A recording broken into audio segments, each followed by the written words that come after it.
دا مقتدیان دي او مونږ امامان دي.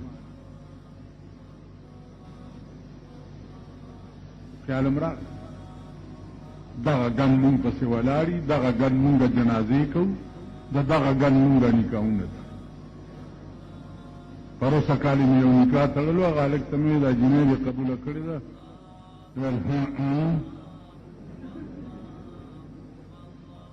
مال داسې مه وایه ما قبوله کړې وه او قبوله مې کړه. مال د ګډې زوی دا بل ټکې وکړه.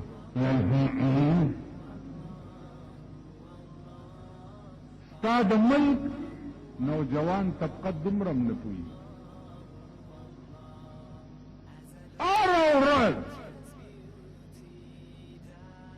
داسې خبرې مې غوږ ته راشي.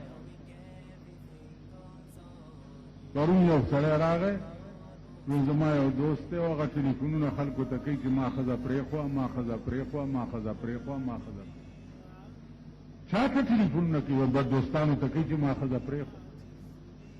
دا یې پرېښوه که نه؟ زه څه خبرې نه طلاق وشو که نه؟ مال ته ما ته په پښتنو کې هغه غیر طلاقي وښایه. پښتنو کې خو 99% طلاقیان خبرې د پاسه وایي چې زه به طلاقي یم که نه؟